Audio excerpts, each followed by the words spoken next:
Alright everyone, welcome back to another Tabletop Tavern video. You probably already noticed that this is a bit different. We're straight into gameplay. And if you've read my title, we're here to discuss the Siege rework that occurred recently. So the gameplay in the background is all pre-recorded. I've done this at some point, and this is after the Siege rework, obviously. You can tell by the... well, not obviously, but you can tell by the layout that it's changed compared to some of my older videos. And the reason I'm making this is... I had taken a little bit of a break from making videos, but not because I had stopped recording. In fact, the opposite. I had attempted to record a few videos, but every time I would make a video, I noticed, hey, why is it now my gameplay videos are basically 50% shorter than any of the ones beforehand? And I thought about it and I realized, no duh, I'm just skipping every single settlement battle. In my older gameplays, I would fight at least the easier ones, but now I'm skipping even the easier ones. And I was trying to figure out why. So then I played a few normal games. Because I like to do a lot of challenge runs or make the game a bit harder on myself. And I know that can distort the usual gameplay. So I understand that. And I acknowledge that I play it differently than an average person would. So I ran a few normal games, and this is what you're seeing here. This is just a normal gameplay. No challenge run or anything like that. And I realized I wasn't doing the siege battles because they're not worth it. They're never worth it. In fact, playing as the Raven host right now, who prestige 2 units upon sackling a settlement, probably one of the factions that you would want to do it with, I didn't think it was worth it. So, let's use this time now to discuss the point. So I'm going to be showing now a different siege layout. This is for a higher level settlement, not a town, whatever this next one is. You can see that they've jutted out the middle position, right? That's one of the changes they made. They changed the firing arc of the towers. They changed the missile resistance of the towers and the gates. They changed that you can now shoot over the walls. And they also changed that units now only exit out of the gate that belong to them. So the units on the left will only exit out of the gate on the left. Everyone else will clump up in the middle. I think that change is good. Not so much the clumping up in the middle, I think it can be done a little bit better, but essentially I think the change is good. The issue comes down to now that there's no reason to do these battles, and I'll try my best to explain why. So, as you can see here, I'm trying to shoot down this tower. We got fog. I hate fog when you're doing settlement battles because it just makes it slower. It doesn't make it harder, but different topic, different day. And also I had a weird bug where one half of my artillery went forward, the other one didn't. So, whenever I'm doing a settlement battle now, you essentially have to take a siege equipment, or you have the tower shield. The tower shield lets your shielded units block it. Beforehand, you could cheese it. I think that's perfectly reasonable. You either take a lot of damage or you bring dedicated siege equipment. That's normal. That's expected. I have no issue with that. The units only exiting from the gate that they're defending, fine. I don't see an issue with that either. The issue comes down to, though, now, when they clump up in the middle, they don't really have an AI on what to do next. They stay in the middle, and we're going to see that very soon. They'll stay in the middle, and they'll allow you to shoot them from the flank. And if I hit one unit on the flank, only that unit will react. The rest will just stay still. And you can repeat that for one upon the next, upon the next, upon the next. So the difficulty of the siege battles has not significantly increased. Well, to a degree. It has increased because they've also increased the amount of units that sit within the settlements, and they've made it that you have to sort of plan around the settlement battles a bit more in advance. Again, all reasonable. I understand the logic, right? Well, here's the problem, though. Yeah, okay. You made them tougher. Why do I do them, then? What incentive does the player have to attack these settlements? Let's just speak about it generally. If you attack a settlement, you get gold, right?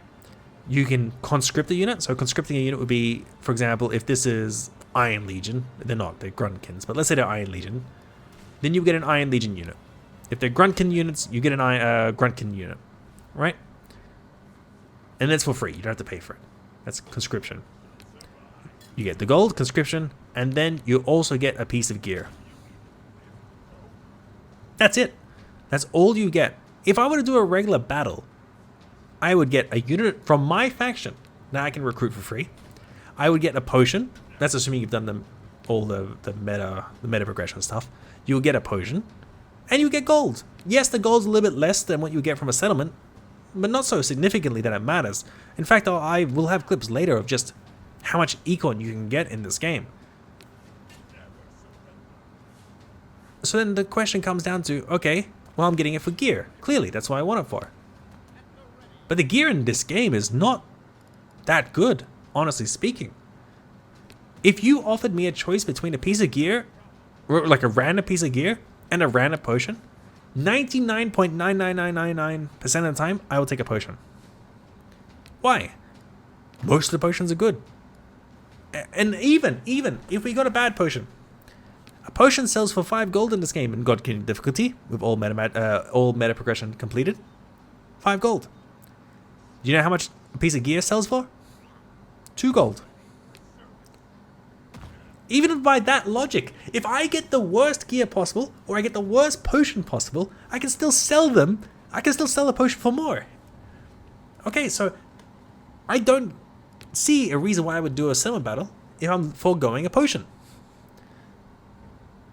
It can only be to get a piece of gear. And I'm going to show you now this attacking from the side, and only one will come at a time. You'll see. Oh, also, this bug is still here where they cross over like that. I don't know why it does that. I thought it was meant to be fixed in one of the patches, but whatever, that's a different topic. This game has plenty of bugs, and it's early. I understand. It's one developer. I'm not like going to be so critical of it. It's just, yeah, it's still there. The gear is garbage. There is no, or very few pieces of gear that if I got it, I'm like, wow, I got this piece of gear. This run is amazing. But that happens with potions. If I get a lamb source super early, wow, amazing. Runewell, wow, amazing, right? Even the alchemist potion, giving you 10 gold, helps set up the interest way quicker. So then the question comes down to, what reason do you have to do the settlements? I've said it before, I've said it again, I'll keep asking, because I can't find the reason to do it. Even here as a Raven host, right? The Raven host, when you complete a settlement battle, you'll get 2 units prestige. So in this campaign, I deliberately fought every single battle I could. And the idea was, if I fought every single battle, I could see the full benefit. And you'll see. When we get to the end of this, I'll have a full prestige, max prestige army. And that's good. For Raven host, there's an argument for it. But I could achieve that as well by just doing a couple of the similar battles, not all of them. And not only do I not need to do all of them, I would argue that doing all of them is a detriment to your battles, to your campaign. Let's take the final act fights, right? Just before the final act fights, there's usually a settlement. Let's say you get a piece of gear from it, right? You've done your battle, you get a piece of gear, and the gear is, let's say, a tower shield or elven ring or something that's useful. Great, cool, you got something nice, very, very nice. But your army got beat up during that. So then when you complete the act battle, do you know what comes next? At the beginning of every new act, you get to go to a camp.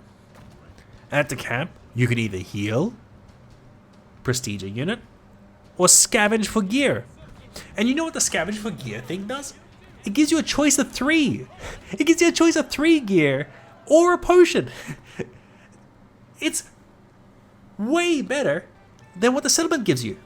So in fact, I would argue that the more logical thing to do would be to heal in the settlement and then take the gear from the campfire, rather than taking the gear from the settlement and healing from the campfire. Now, of course, best case scenario would be you take gear from both, but to be honest, you'll see later, you can just get all the gear from the shops. I don't see gear as that necessary, but okay, cool. I mean, you can see here, this army is fully prestige. This is like the final settlement battle before the act's end, I think, from memory. It looks like it. This is against dwarfs, so it's definitely the final act. This is Act 3 for sure. And again, you see it's the same layout, right? It is what it is. Also, the layout, I think they need to rework the tower arcs, because there's no reason to attack the middle, right? Because the towers from the left and the right are able to shoot you if you're inside the walls anyway. So you're only going to get hurt going in the middle.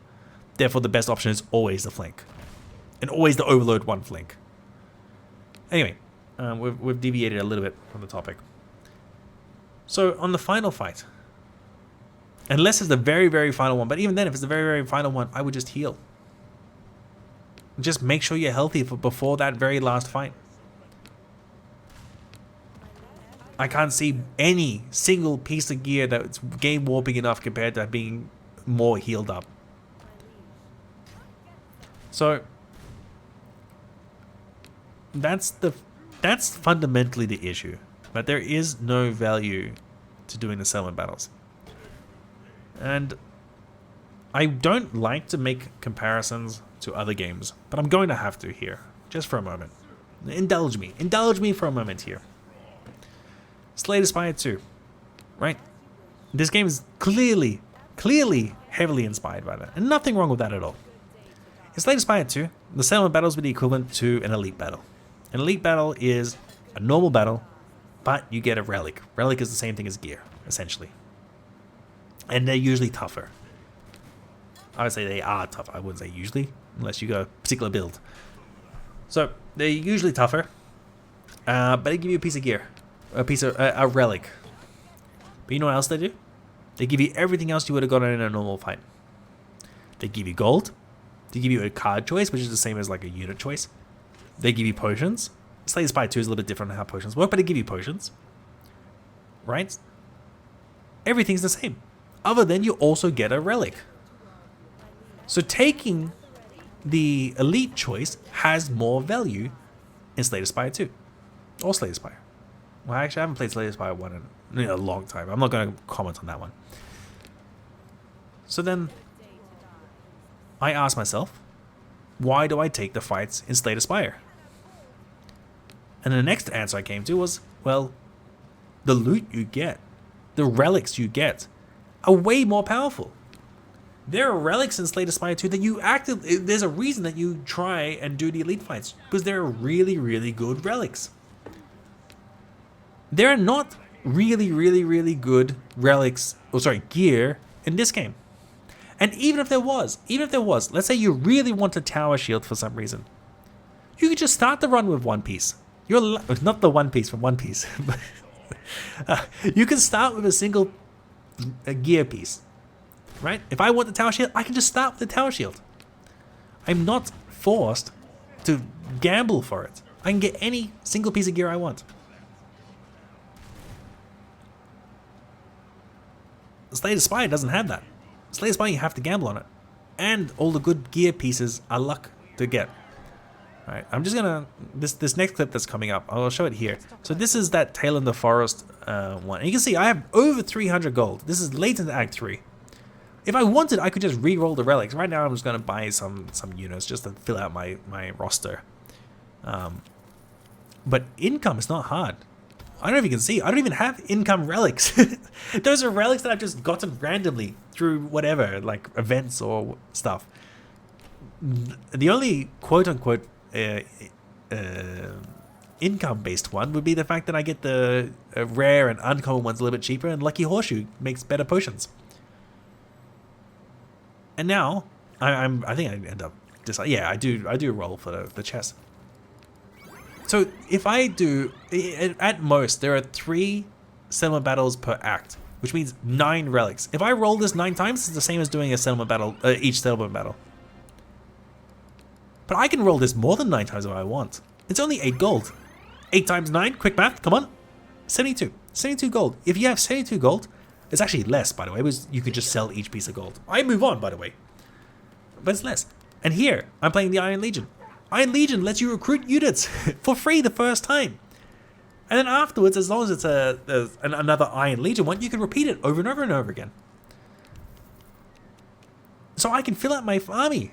In fact, it's more beneficial. If you can find a settlement of your own race, it is more beneficial because you can just spend the gold to fill out your ranks early. I've not run out of footage, but I'm going to just now show the footage of the final fights for each of those 3 campaigns, the Iron Legion, the Telendil Forest, and the Raven Host. That's just what we're going to play out. Because I wanted to show, I enjoy this game. I really do. And this is the part of the game that I enjoy most. This is Total War small scale. I like that. Do I miss the large 40 units of Total War occasionally? Sure. But if I do, I just go play Total War. You can even have more than 40, but anyway, not the point. But these are small scale skirmishes that are very quick to play. The campaigns don't take more than maybe an hour. Right? It's fun. It's repetitive. You don't have to be stuck into a 40-hour campaign. But the issue comes down to variance, replayability. The settlement garrisons only make the game worse because you hurt your campaign by doing a much tougher battle for a reward that is never worth it. And then at the end of that, you end up with the same looking army as you always do. And at least in Warhammer, you end up with the same army, sure, right? That happens. In Total War Warhammer, that happens. You end up with the same army. But there's variance in the game map. There's variance in who ends up being the major power. Maybe you get an artifact or an item early on, or whatever, right? There's more game warping items in Warhammer than there is in this game. I've been playing, I'm not going to mention it too much, but I've been playing the Warhammer Roguelike that came out, the mod. That's so fun. And this game is already doing that. It already is a roguelike, built in. But the roguelike features are so shallow and empty. And the sieges, I don't want to rant on about the lack of events and the things like that. I think the events need a rework, but that's later, right? But the sieges being the only variance really to the gameplay and not having a worthwhile reward hurts. Just add so I'm going to make some suggestions on how I would fix this issue. I initially said one of the options would be to just give the same rewards as you could get. Make the same rewards that you could get if you were using, or if you were doing a normal fight, right? That's option 1. Just add that in plus the gear. Then you don't get the healing. Option 2, you get the healing, right? You can make the logic, oh, I sack the settlement, I steal their food, I heal, right? Not hard to make that argument. So this battle, this campaign, by the way, I didn't do a single siege battle. That's what you're seeing here. And I had a perfectly fine army at the end. Alright, so that's option 1 would be same rewards as a regular battle, plus gear. Option 2, you heal. So it's the same as if you enter town peacefully, but you also get a gear, right? The catch is, like, if you get a unit that gets completely wiped out, obviously it won't heal, right? There's a bit of a gamble at least. Then you can make the settlements as hard as you want. No, not as hard as you want, but reasonably so as hard as you want. Option 3 though, and this is the solution that I would recommend the most. Make more fun gear pieces. Make there more variance in the game. If you want to make these siege battles harder, if you don't want to just make them trivially easy, then give us a reason to do it. And the best reason to do that would be some sort of fun mechanic that adds variance to the campaign. And the best way for that variance would be gear pieces that do different things than, I don't know, plus 10 melee attack to your cavalry. There's not even that many interesting ones. The most interesting one is the tower shield, the one I keep bringing up, because it makes you immune to missile attacks as long as they're from the front. That's cool, I guess. It's kind of like simple, but it's cool. It's something different than just a stat buff. Okay. There's the lucky horseshoe. That's my favorite relic, gear. Sorry, the one that lets you get better odds on potions. Make some fun ones. You could make, I don't know, archer units skirmish, right? I've got my veil piercers running around. Imagine I was shooting while moving because I have the gear piece for that.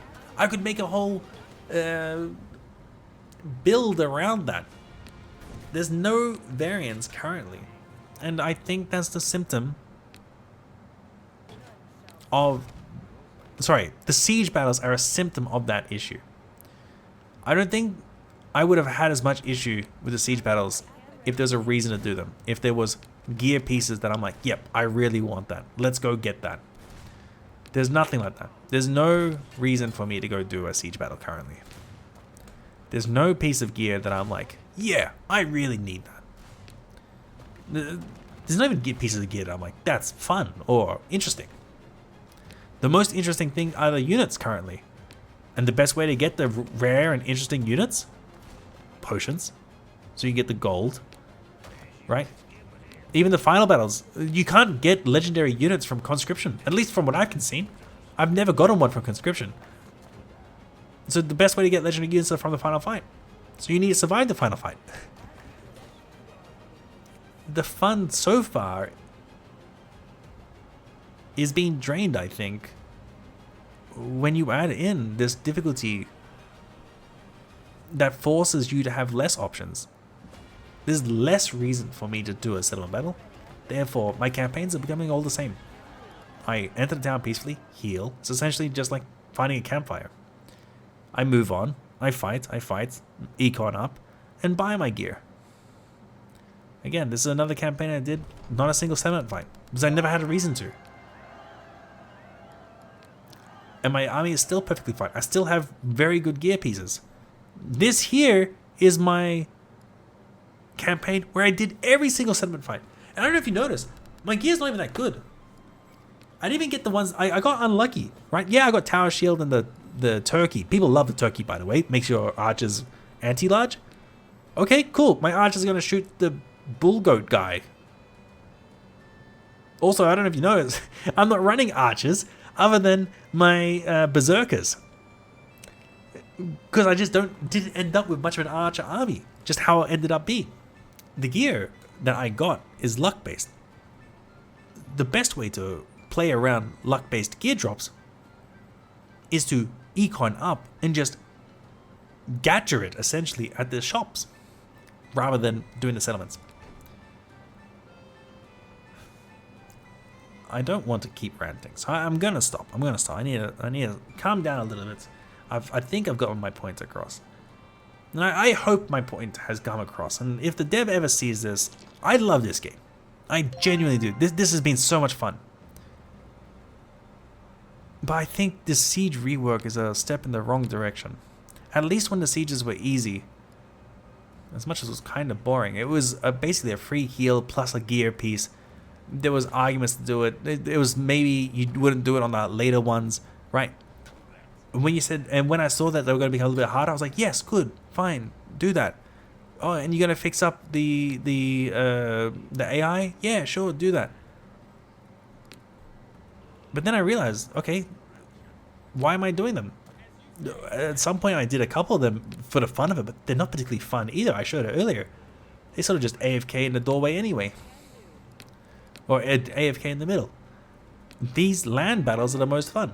This is when the AI seems to be competent. Or not that competent. I don't know if you saw in the battle before with the Veil Piercers luring the army around a bunch.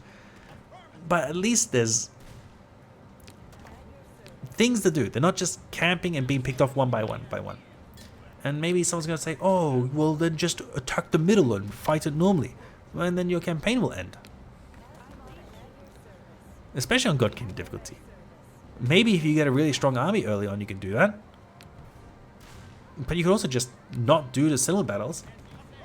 And then do every land battle and enjoy the game. And that's fundamentally where it comes down to. The best part of the game is not the siege battles. Therefore, don't do the siege battles. Do everything else.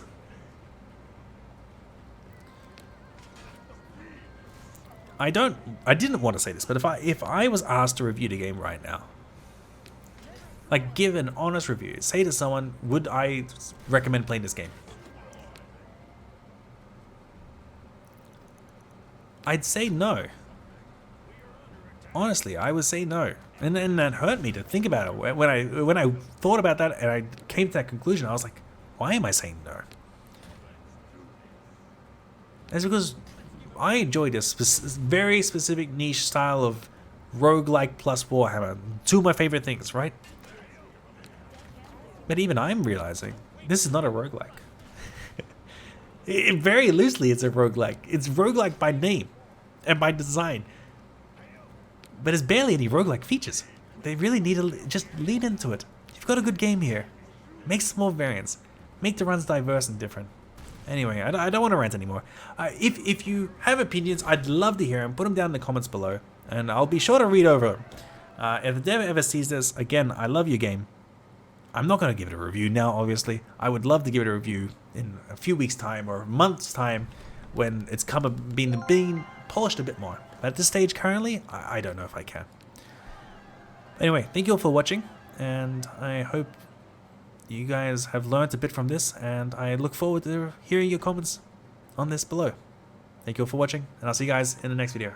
Bye for now.